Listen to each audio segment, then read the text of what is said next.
I can start if you want. Oh, go ahead, please. Oh, great, Stephanie. Hopefully you guys can hear me okay. Get bad service out here at my house. Okay, so we're just doing quick intros on ourselves. Okay, so I'm Steph Blomquist, my 8th year teaching art, my 2nd year at Everett Alvarez. So yay, Stephanie. Oh, yay! Yay! Stephanie squared. We have a lot of Stephanies actually. And then I was at Walter Colton at SUHSD for 6 years. Great. Yeah, hi everybody. I'm Brad Bauman. I teach at North Salinas. I'm starting my 31st year. Oh, wow. Congratulations. 7 down in Southern California, the rest of it up here.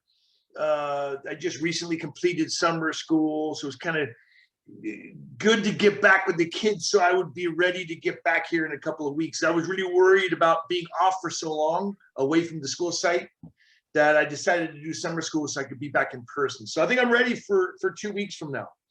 Great. And I'm sorry, what subject do you teach? Oh, different subjects. I'm a PE teacher, but I'm also teach computer science. I also teach for ROP, their computer business applications. And over the years, I've done other things as well. But for the last several years, I've just pretty much been computers and PE. Oh, great. So here we've added the link to the Hub for technical issues, and you have access to that. Right. Fill that out on your own. This is an overview on the summary accessing Destiny Discover catalog. Introduction to the databases that you have access to from your staff and the students have access to from their student portal. And those databases include Britannica, ProQuest, SURS, Issues Researcher, Discover, Culturegrams. We have a teaching books database. And then an introduction to Wakelet, which is a different platform to use, if you want to have, and I think it would be great for both of your subjects, because if you're asking your students to curate some information or create a profile portfolio, they can use Wakelet as another option to Google Sites. A plug for the librarians. We're here to help you guys. So we're hoping that this introduction will also open that door of communication with you and your librarians on site.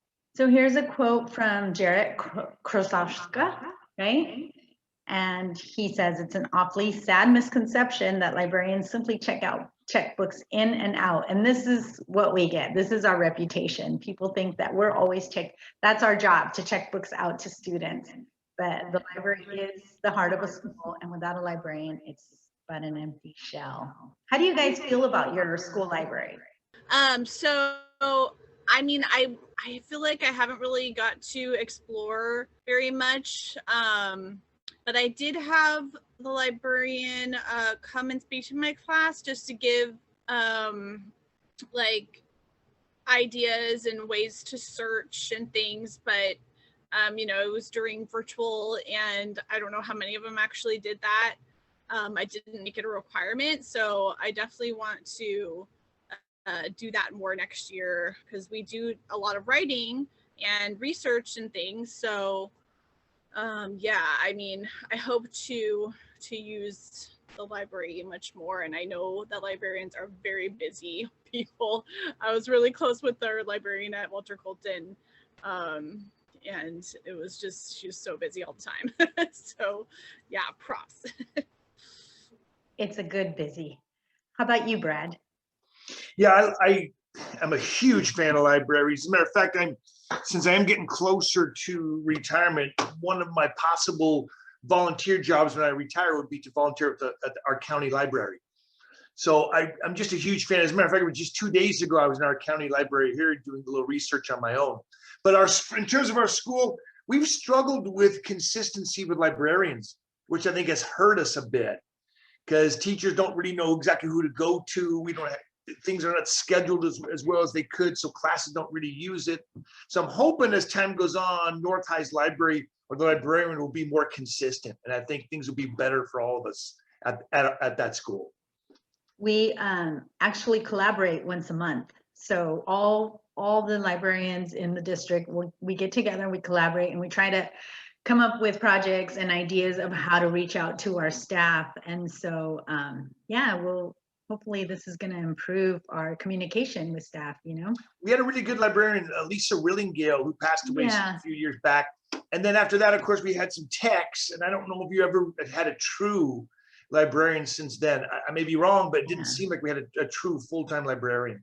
I know. I met Lisa. I actually had an opportunity to work with her, and she was great. Yeah, right. So, well, hopefully, you know, the future is going to get brighter at North High, and you'll have more access. You're definitely, we have a librarian there right now, Mirtha Lopez, and just reaching out to her again. If she has any questions, you know, we always have an opportunity to collaborate and bounce ideas back and forth on how we can help our staff.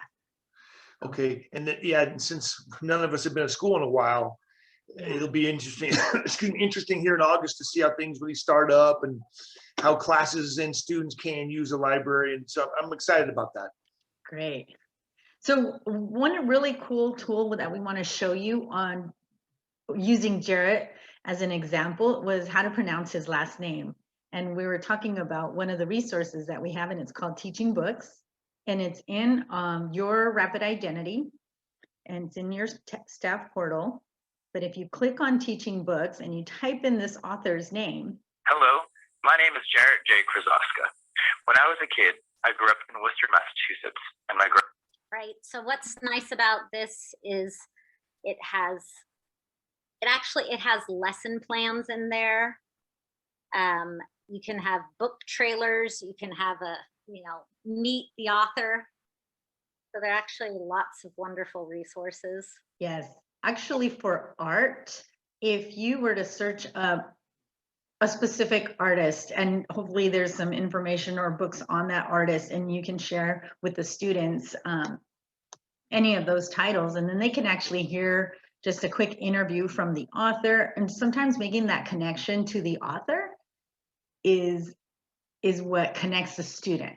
You know, I know I've been able to listen to a few authors speak, and I really like to see how students light up when they hear an author that sounds like them, looks like them, you know, speak about their experiences.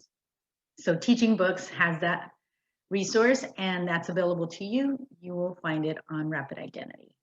Next, why work with a librarian? Here, this is awesome. Stephanie found this, but you know, you recognize Mark Gomez from Salinas Union High School District. He was speaking to a professor from Justin Reich from MIT on the way we do research. Right, on reason why. So I did a course with Stanford and MIT, and it was with reading laterally, how to do good extra research, etc.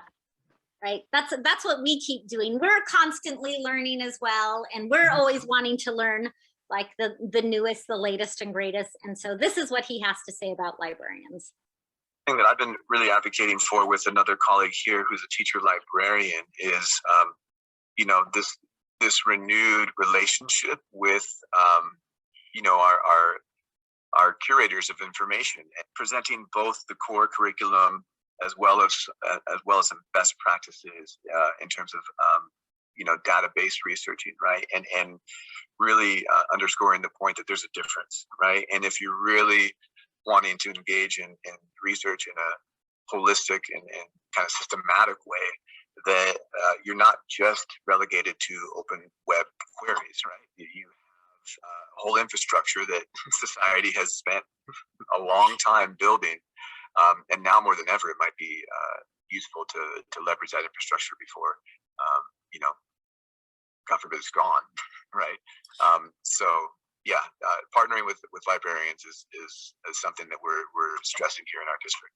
So just touching on what Mark said, the librarian he's talking about was Patty Vargas, and she's been in the district for, I want to say 15 years, I'm not really sure, but she was a librarian at Salinas High School, and she went over to Rancho in the last couple of years that she was there. She just recently retired, but she was able to work closely with Mark and started advocating for that communication with staff and librarians so that we can be part of that research process.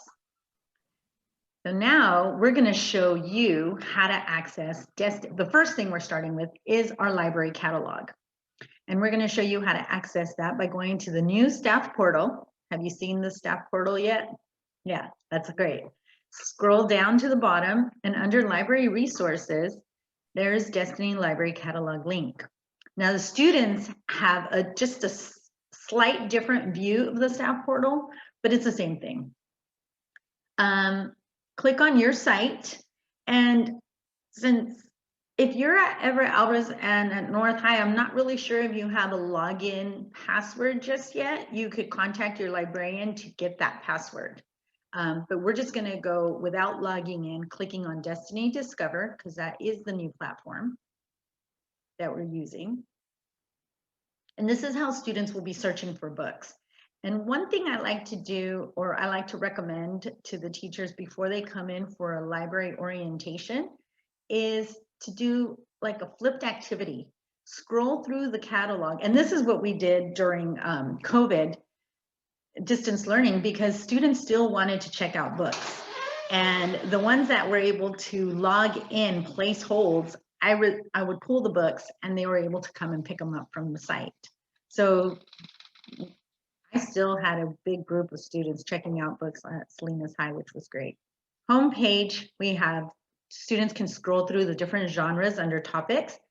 And if you click on the arrow, Stephanie, on the right, or see all, you can change that view as well to click on the top right above. Yeah, one of those, that one, the second.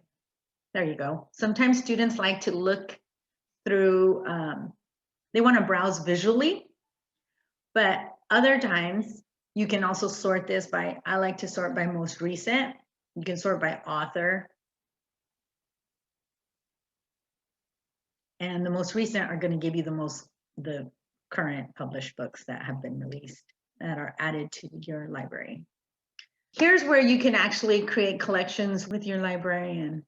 So as you can see, I started some collections at Salinas High. I added the Springboard 9, 10, and 11 because in those Springboard workbooks, there's suggestions for supplemental reading. So here there's lists from every workbook, and then there's also different topics. And if a teacher, if you want to recommend a specific reading list, you can talk to your librarian and say, here's a list of books. I want my students to explore these books. Can you add them to a collection? And they're gonna go into the library and say, okay, I'd like to look at Mr. Bauman's list of books to read, or Ms. Blomquist's list of books to read. And then they're gonna show them in the collection. They'll already be there. The students don't even have to go in. They could just log on and see your collection listed. So this is a good way to make some recommendations on books in your library catalog for your students. What's nice about the collections is you can also add videos or other articles. It's not just books, so it can be a one-stop shop. Stephanie, can you show them the example, your example of vaping? Because I know you have websites added to that one. So Stephanie curated these different websites and books. So here are the books, and then from here, we also have videos, web pages,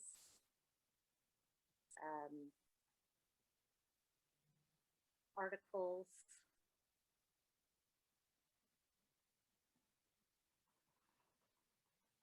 So then that way the students can go directly to there. They'll see all the resources that you would like them to use for the project. Okay, now we're going to do a search. So simple search is with the title or by author or topic. Well, that's something interesting I just learned with Discover.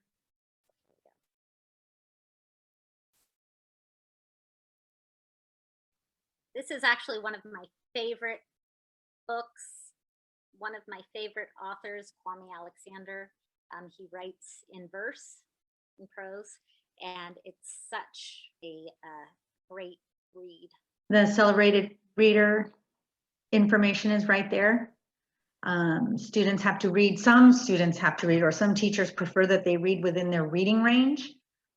We encourage just reading. We don't want, we're trying not to restrict them just to their reading range. Sometimes that discourages them from reading, but the information is available.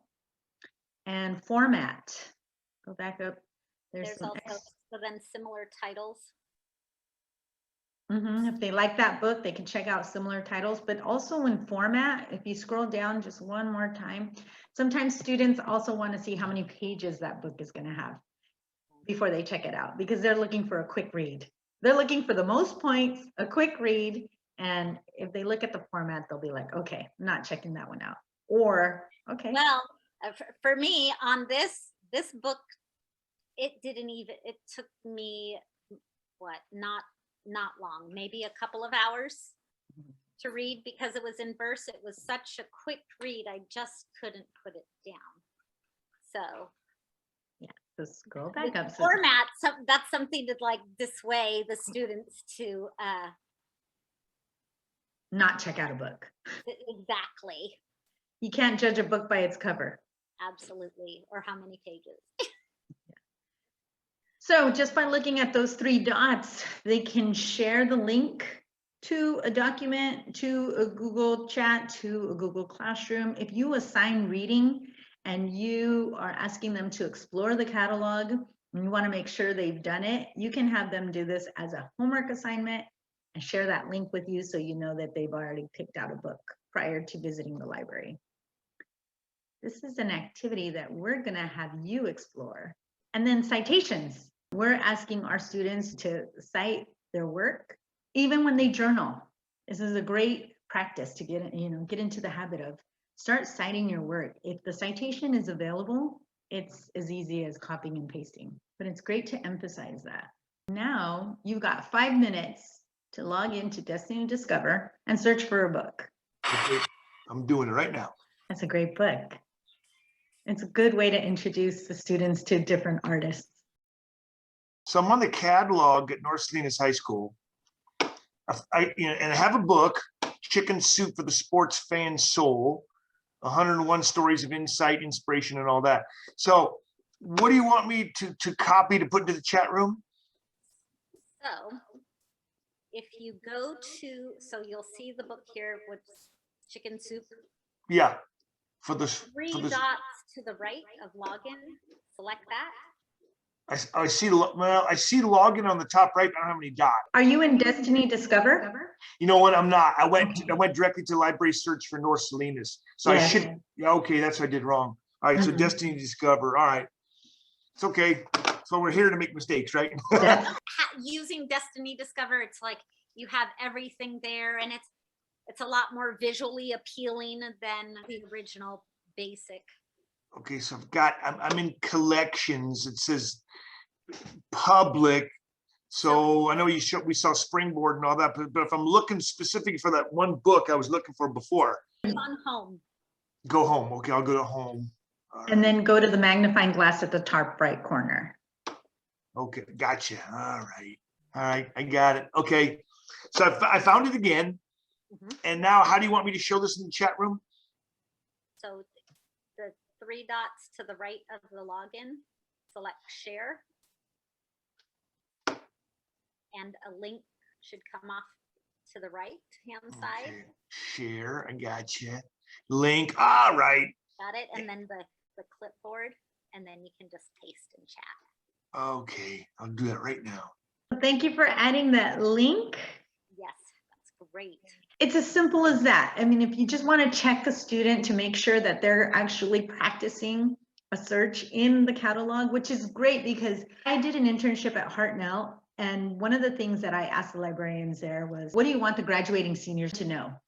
And one of the librarians said, we'd like them to know the difference between a library catalog and a database.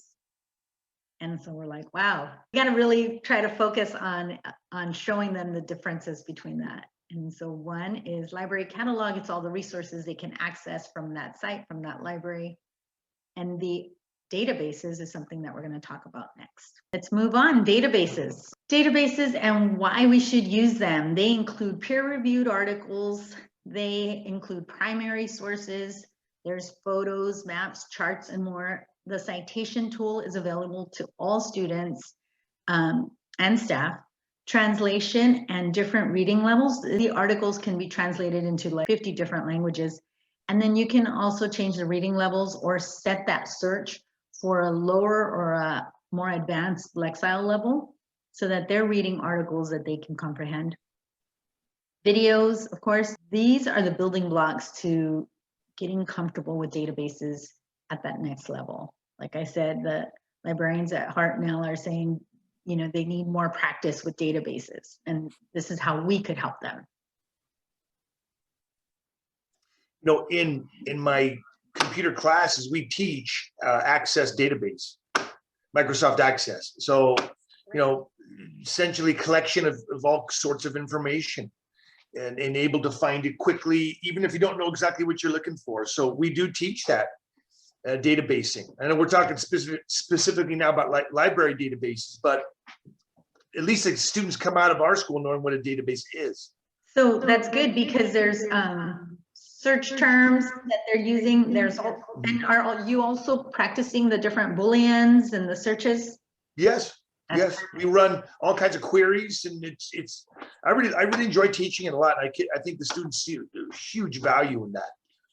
Oh, absolutely. Yeah. Right? This is why you'd be an excellent co-partner with the librarian. Yeah, I want to. Like I said, eventually, I think I might want to volunteer at a library system someday. You know, well, I mean, it's even now because. Yeah. Well, I'm just trying to learn a little bit more. That's, you know, why I'm here. I don't know how valuable I would be other than the fact that I am teaching databasing, but I'm just learning, you know, I'm just, even now with that Destiny Discovery, I'm just seeing more and more what's out there in our libraries. So that's good. So now we're going to show you Britannica Encyclopedia Online. We have 3 different levels that they can access. The one thing about these products is they've been funded by California State. So our taxpayers, you know, everybody's paying for this, and it's throughout California, K through 12. They all have access to these databases. So the goal is to start teaching them young, and eventually by the time they graduate high school, they've built on their research skills. They'll be masters. Here's our encyclopedia. What can the students do with it? Arts and literature. Let's take a look at that.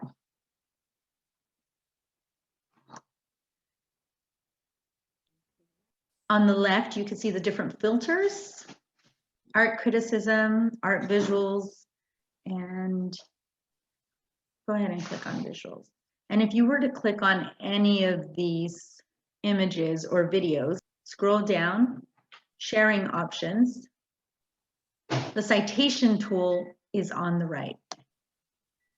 So again, you got your students practicing citing this piece of work, and it's something that we're encouraging all our students to do. Right, this is what they can copy and paste till their heart's content. So this was an activity that we did in advisory last year, and it was during Black History Month. And I had created this for Salinas High. I actually showed all these different images of the famous Black athletes who made history. Do you recognize any of these faces? Probably most of them. Yeah. So we were encouraging our students to use Britannica Encyclopedia Online to look them up to get some more information on anyone that piqued their interest, and then also practice using the encyclopedia by copying and pasting, you know, doing just a couple activities. And that's what we're going to have you do next. So how do you log into our encyclopedia? From the staff or student portal, you have to go directly to the applications portal. It's under quick links, but you can also scroll down to library resources. Scroll down the page, Stephanie, and it's the first link at the very top, applications portal. And then it wants you to log in, right? Log in with your first and last name. Or just our usual school login? And the students would log in with their ID numbers and their Gmail passwords. Right. So there is the Britannica button. Now you can explore. Maybe I'll just go like high school level. Yep, you can do any one, or you look at all 3 of them. Okay. Wow, they have a lot of stuff in here. You know, I'm looking at biographies. It's humongous. Right. You can also search the search bar. Yeah, that's interesting. So I found a biography on the boxer Joe Louis. What would you like me to do with it now? I see. Search the biography and add one new fact about the person you researched, and then put it into chat on the citation. Okay. And the citation tool is on the top right. Would you like me to show you that Yes. again? Yeah, maybe so.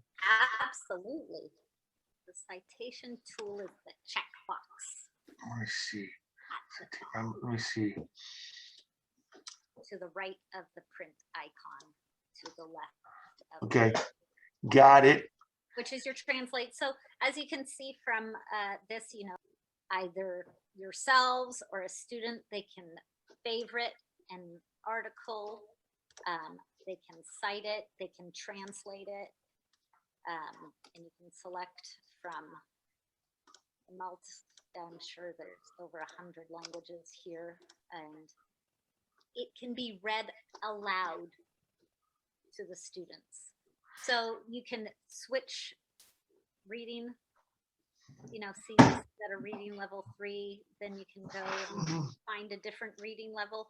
But having it read aloud to them, sometimes that's easier, so that when it's read aloud, the words are being highlighted. Yeah, what I like to add to that is sometimes, especially when you're reading a science article, some of those words are really hard to pronounce. And so it's going to pronounce that word properly, so the students get an idea of what that word sounds like, how to pronounce it. If they want to hear it first, it's always good to just play it, have it read to you, and then go back and read it and have a better understanding of what you're reading. Another thing I want to add is students have the option to log into My Britannica and create a resource pack.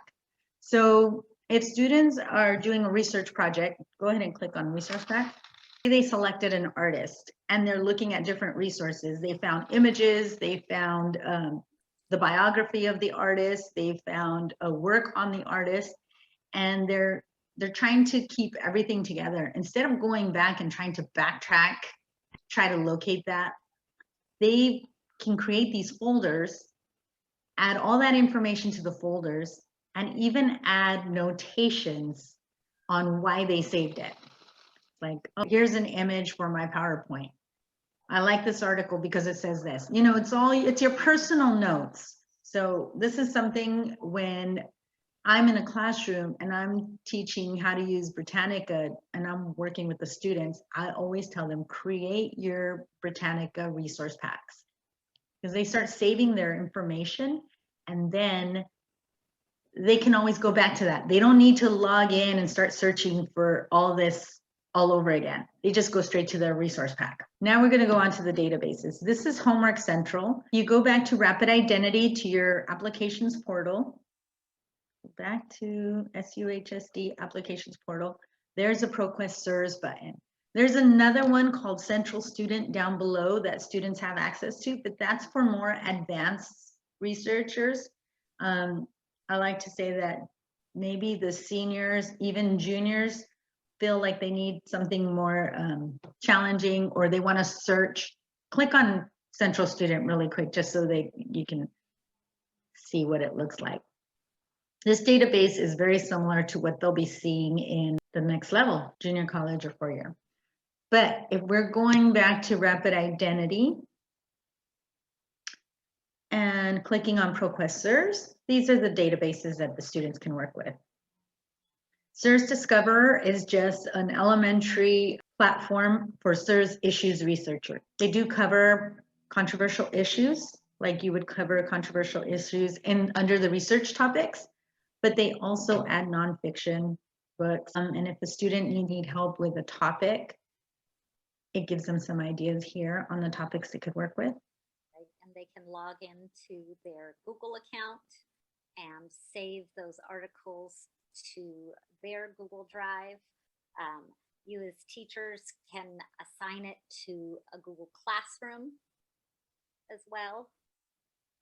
And ProQuest SURS Issues Researcher is the advanced level, which most of our freshmen and sophomores, actually the high school students, are working with. So if you go back to SURS Issues Researcher, click on that one, and that one has the controversial issues. They do this assignment in English, but anybody can have them work with this database. Again, there's the trending topics, editors picks. If you can, and as you can see, they're all visuals. I like to go to the top, Stephanie, to educators resources. I actually need to read a list. So go to leading issues A to Z. And here is a list of the topics that they have access to. They're all hyperlinked, so they could click on any of these issues. They're usually updated regularly. You can see all the new issues that have been added. And the resources and the articles that have been, click on any one of those. So I want to show them what it looks like. So it breaks it down for them. It gives them the contents, the viewpoints. There's critical questions to help them develop their critical thinking skills. There's different viewpoints. And though they've selected 3 articles for each viewpoint, the students don't have to stick with that. It's just an example. It's already structured for them, but they can go outside of that and start searching for articles that they feel fits their viewpoint better. Again, So if you were to, and as you can see, there's the tool, the citation tool is right there. They can print the article in a nice clean format, and they can save it to their cloud. So that's ProQuest SUHSD Issues Researcher. And now we have Culturegrams, and this one's great because it's geography. We got World Edition, States Edition, and here we have one activity for you that we want to cover. We're hoping you'd have time to search for an interesting article and include the citation. But we're at 2:14. This was a good seminar, like a 2-hour block, because it's good to do this research and stuff. I like it, but you're right, we're running out of time. Because there's so much good stuff here you're showing us that he could probably go a 3-hour one. But there's so much to look at, and I want to look at it. This is great stuff. One activity we wanted to do from Culturegrams were recipes. All of the 3 have recipes, whether it's state or doing the Canadian provinces or the world. I like food. So I thought, oh, wouldn't it be interesting? Oh, you could go and get a recipe from around the globe, get a different dish. I like that. And you can cite it. There's the MLA and copy the citation. Students are going to really like this whole easy way to cite things. Boy, oh, yes. Well, when I was in high school and college, it was such a pain to cite anything. Right? Yes. Yeah, and I didn't know how half the time. Right. Yes. But this just does all the work for you. It does everything for you. Everything. Same again. Save to Google Drive or go to Classroom. Do you all have any questions for us? No. I mean, at least you were able to give us some good time and show some stuff that I've never been to. Like I didn't know about the Destiny Discover. You know, and so often when students are researching things, they're jumping right to Wikipedia for everything. Yeah. So it's kind of good to get them into some of these school-wide places that are so much better.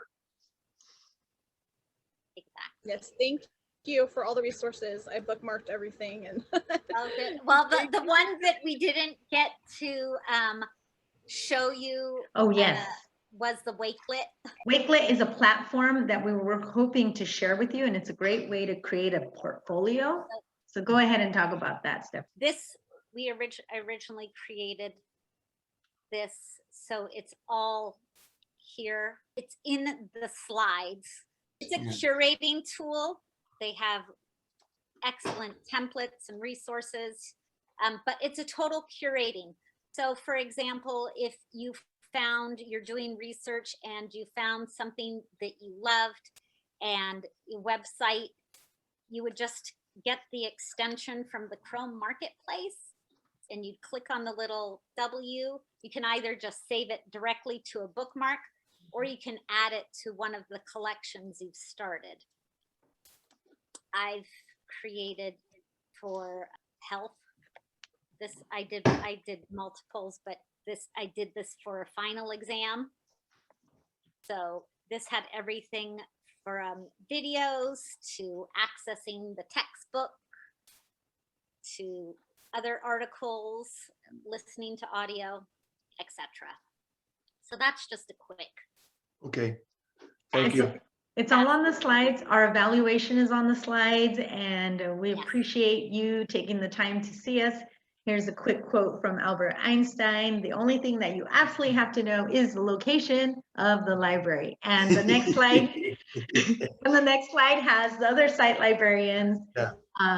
their emails, reach out to them. Everybody is always happy to help. I mean, it's just a matter of taking that first step for communicating with each other. Much for all your time and all Thank these you. resources. I really appreciate that. This was good to see this one.